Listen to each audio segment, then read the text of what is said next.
بسم الله الرحمن الرحيم رب اشرح لي صدري ويسر لي أمري واحلل عقدة من لساني يفقه قولي.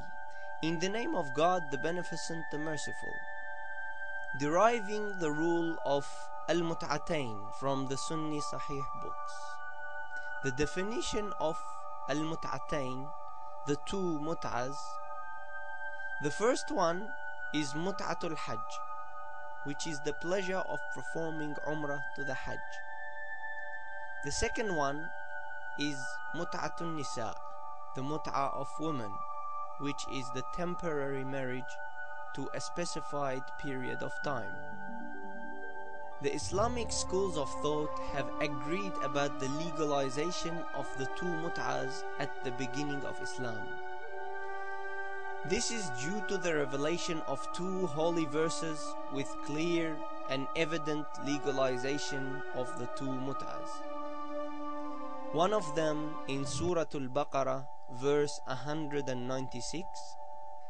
Bismillahir Rahmanir Rahim. فَإِذَا أَمِنْتُمْ فَمَنْ تَمَتَّعَ بِالْعُمْرَةِ إِلَى الْحَجِّ فَمَا اسْتَيْسَرَ مِنَ الْهَدْيِ. Translation: and when you are in peaceful conditions again, if anyone wishes to continue the Umrah onto the Hajj, he must make an offering such as he can afford. And the other verse is in Surah An-Nisa, verse 24. Bismillahir Rahmanir Rahim. فَمَا اسْتَمْتَعْتُمْ بِهِ مِنْهُنَّ فَآتُوهُنَّ أُجُورَهُنَّ فَرِيضَةً. Translation: for the pleasure you obtained from them, pay them their reward as an obligation. To remove the doubts from your hearts, we will mention the reasons of revelation of verse 424, as mentioned in the most prominent books of tafsir for Ahl Sunnah. This is to show you the Islamic agreement about the revelation of this verse in the occasion of legalizing the temporary marriage. The first one is Al-Qurtubi in his tafsir of verse 424. He says, and the general public has said that the meaning is the temporary marriage which was at the beginning of Islam. Ibn Abbas, Ubay and Ibn Jubayr have read the verse as Bismillahir Rahmanir Rahim. فَمَا اسْتَمْتَعْتُمْ بِهِ مِنْهُنَّ إِلَىٰ أَجَلٍ مُسَمًّى فَآتُوهُنَّ أُجُورَهُنَّ فَرِيضَةً. Translation: for the pleasure you obtained from them to a specified period of time, pay them their reward as an obligation. Then the Prophet made it haram. The reference: Al-Jami' li-Ahkam al-Quran for the Qurtubi, Surah An-Nisa, verse 24, page 8, and I have pasted the website as you see.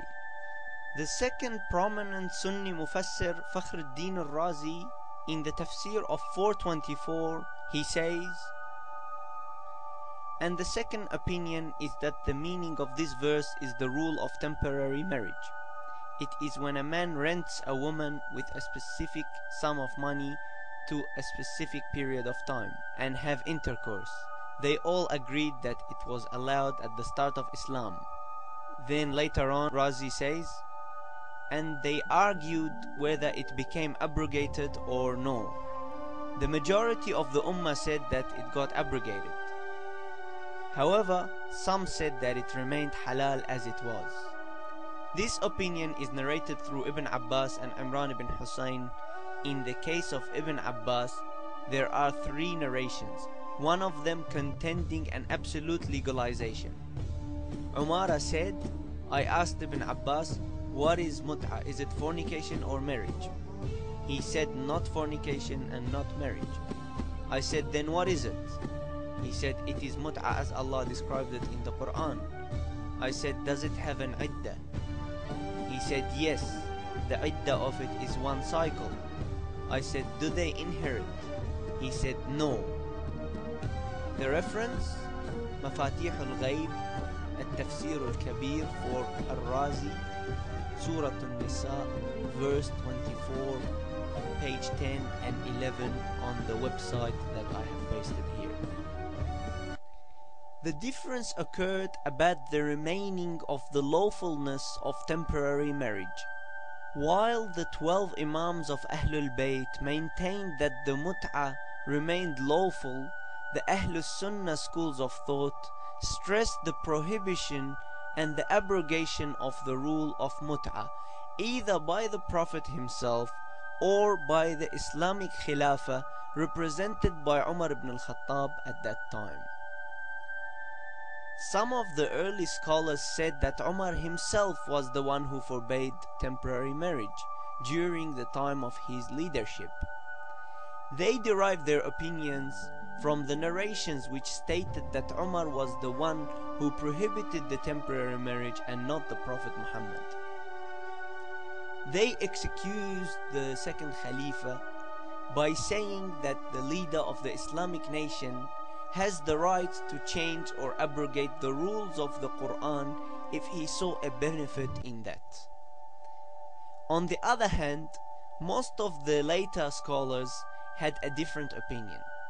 They said that the prohibition was made by the Prophet himself, and Umar was only confirming it and communicating it to those who did not hear the news from the Prophet, and that's why people have mistakenly thought that Umar was forbidding it based on his own opinion.